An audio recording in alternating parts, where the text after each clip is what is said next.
Good evening students. आज आपके सामने क्लास 12th इंग्लिश फ्लेमिंगो का chapter the interview written by Christopher Sylvester Umberto Eco द्वारा लिखा हुआ है। आज इस चैप्टर के top most 21 important question for CBSE की लिस्ट देने जा रहा हूं। आप सीबीएसई बोर्ड के लिए इस द चैप्टर इंटरव्यू के यही 21 क्वेश्चन रिवाइज करना, इसी में से सीबीएसई बोर्ड में एग्जाम में आएंगे। तो आज का द इंटरव्यू चैप्टर का फर्स्ट क्वेश्चन है, what are some of the positive views on interviews.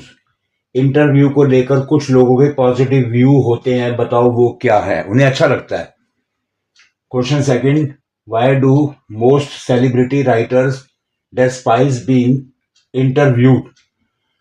बताओ कुछ सेलिब्रिटी राइटर्स हैं, उनको इंटरव्यू देना बहुत ही बुरा लगता है।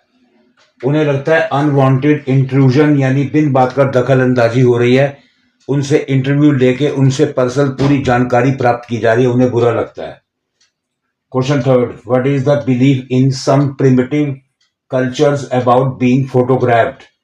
बताओ ऐसा क्या विश्वास है कि जो प्रिमिटिव कल्चर थी, पुरानी कल्चर थी, उसमें फोटोग्राफ लिया जाता था, तो इसमें क्या विश्वास माना जाता था। प्रिमिटिव कल्चर में फोटोग्राफ लेने का मतलब है स्टीलिंग दैट पर्सन सोल। ऐसा लगता था कि किसी इंसान की आत्मा को चुराया जा रहा है, फोटो खिंचवाना बुरा मानते थे। Question four, what do you understand by the expression thumb prints on his wind pipe. Very important question है। वैसे तो ये सभी क्वेश्चन 21 इंपॉर्टेंट क्वेश्चन दे रहा हूं, लेकिन ये क्वेश्चन बहुत इंपॉर्टेंट है। आप क्या समझते हैं कि एक expression thumb print on his wind pipe, कि विंड पाइप पर अगर कोई अंगूठा रख दे, यानी हमारी ये ब्रीथिंग पाइप पर यानी अंगूठा रख दे, तो क्या होता है, दम घुटता है। इससे आप क्या समझते हैं? इसका मतलब है कि suffocation someone by choking the windpipe, कि इंटरव्यू लेते समय अगर हमारा कोई इंटरव्यू लेता है, कुछ सेलिब्रिटी ऐसा महसूस करती हैं कि अगर हमारा कोई इंटरव्यू लेता है तो लगता है कि एक घुटन सी हो रही है, हमारी विंड पाइप चौक हो रही है, मतलब हमारी सांस हमारा रुक रहा है, तो उन्हें इंटरव्यू देना बुरा लगता है। Who is in today's world is our chief source of information about personalities. आज के संसार में हमारे पास चीफ सोर्स किसी भी पर्सनैलिटीज का इंफॉर्मेशन जानने के लिए क्या है। आज के संसार में किसी भी पर्सनैलिटी के लिए इंफॉर्मेशन जानने का सबसे बड़ा सोर्स है इंटरव्यू, कि हम उसका इंटरव्यू ले लें, उसके बारे में सारी जानकारी हमें मिल जाती है। Question 6, do you think Umberto Eco likes being interviewed, give reason.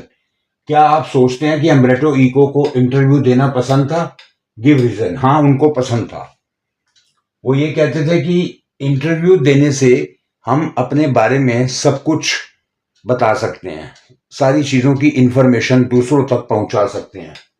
Question 7, how does Eco find the time to write so much. बताओ कैसे इको समय निकाल लेते थे, जो इतना सारा कुछ वो राइटिंग लिखते थे, इतना वक्त वो कैसे निकाल लेते थे।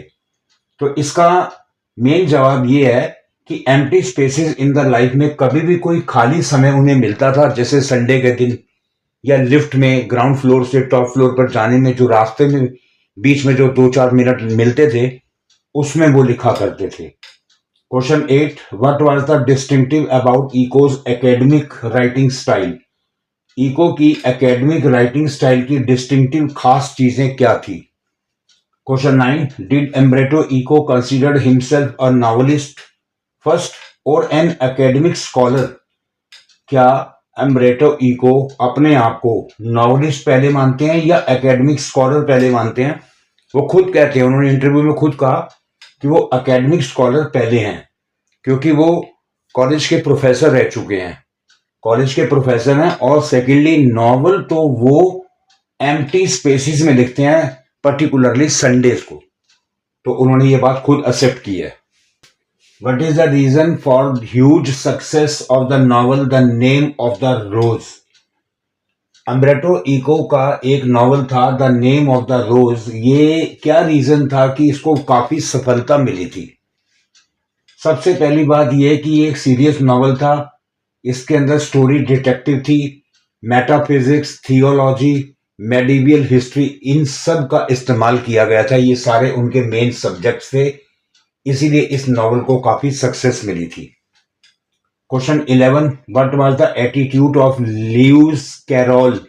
लेविस कैरोल का क्या एटीट्यूड था टुवर्ड्स इंटरव्यू को लेकर? How would he react to it? बताओ लेविस कैरोल ने कैसे रिएक्ट किया था। लेविस कैरोल का एटीट्यूड ये था कि वो सेटिस्फाइड रहते थे, और वो सेटिस्फाइड रहना ही at silencing all such people, ऐसे लोगों से खामोशी बनाकर ही रखना पसंद करते थे, वो इंटरव्यू देना पसंद नहीं करते थे। Question 12, justify the title the interview title को जस्टिफाई करो। Question number 13, who is B S Naipaul? B S Naipaul कौन थे? What does he say about? Interview के बारे में उन्होंने क्या कहा? बी एस नैपल एक बहुत बड़े राइटर थे। इंटरव्यू के बारे में उन्होंने ये कहा कि lost a part of themselves, कि ये इंटरव्यू लेने वाले इंटरव्यू लेते समय उनकी जिंदगी का एक बहुत बड़ा पार्ट छीन लेते हैं। इन्हें ये लगा कि इनकी जिंदगी का एक बहुत बड़ा पार्ट लॉस हो जाता है, इसलिए वी एस नैपल भी इंटरव्यू देने के फेवर में नहीं थे। 3, why did Rudyard Kipling refuse to be interviewed? बताओ रुडयार्ड किपलिंग ने इंटरव्यू देने से क्यों मना किया? रुडयार्ड किपलिंग कहते हैं कि इंटरव्यू देना एक इमोरल काम है, अनैतिक क्राइम है, कॉवर्डी वर्क है, कायरता का काम है कि दूसरों के बारे में जान लो। Question 15, what do you learn about Umberto Eco's creative work from the interview chapter से आप अम्ब्रेटो इको के क्रिएटिव वर्क के बारे में कैसे जानते हैं, कैसे जान पा रहे हैं कि इस चैप्टर में उनके क्या क्या काम थे? सबसे पहले वो जीनियस थे, एक अच्छे राइटर थे, लिटरेरी फिक्शन लिखते थे, एकेडमिक टेक्स्ट लिखी उन्होंने, एसेज लिखे, चिल्ड्रंस की बुक्स लिखी, नॉवेल्स लिखे, बहुत कुछ उन्होंने काम किया। इसी वजह से ये क्रिएटिव वर्क के बारे में हम उनके बारे में इस चैप्टर में जान पाते हैं। Question 16, what secret does Umberto reveal about his time management? अपने टाइम मैनेजमेंट के बारे में अम्ब्रेटो ने क्या बात रिवील की है? उन्होंने खुलकर बताया है कि वो एम्प्टी स्पेसेस में भी लिखते हैं। खाली समय, लिफ्ट से ग्राउंड फ्लोर से अगर अपर फ्लोर पे जाना है, टॉप फ्लोर पे, तो अगर 3 से 4 मिनट का समय लगता है तो वो उसमें भी लिखते हैं। संडेज को अभी यूज करते हैं। Question 17, what has made Umberto Eco popular among the people and how? Umberto Eco लोगों के बीच में कैसे पॉपुलर हुए? भाई सबसे बड़ा पॉपुलर इसलिए हुए क्योंकि वो हार्ड वर्किंग मैन थे, उसके बाद वो एकेडमिक स्कॉलर थे, एक अच्छे राइटर थे, जीनियस पर्सन थे, उसके बाद वो स्कॉलर थे, नॉवेलिस्ट थे, ना जाने क्या क्या थे। इसी वजह से वो लोगों के बीच में पॉपुलर हुए। What sort of novel is the name of the rose? Novel name of the rose किस तरीके का नॉवल था? Who must have been puzzled at its success? इसकी सक्सेस से कौन पजल हो गया, कौन हैरान हो गया? Name of the rose novel में अम्ब्रेटो इको ने थियोलॉजी का, मेटाफिजिक्स का, मेडिवल हिस्ट्री का और ना जाने कितनी सीक्रेट चीजों का यूज किया है। इसकी सफलता में सबसे ज्यादा जो पजल हुए थे वो थे पब्लिशर, जर्नलिस्ट काफी ज्यादा प्रभावित हुए थे, उन्हें लगता ही नहीं था कि ये नावल बिकेगा। Question 19, why was Umberto given an advance for 3,000 copies only? बताओ अम्ब्रेटो इको ने एडवांस में 3,000 कॉपीज का ऑर्डर दिया था, उसका एडवांस दे दिया था। क्यों? क्योंकि पब्लिशर ने कहा था कि आपकी 3,000 कॉपी से ज्यादा नहीं बिकेंगी, लेकिन चमत्कार मिरेकल ये हुआ कि उनकी 3 मिलियन कॉपीज तो अकेले अमेरिका में ही, यूएस में ही बिक गई।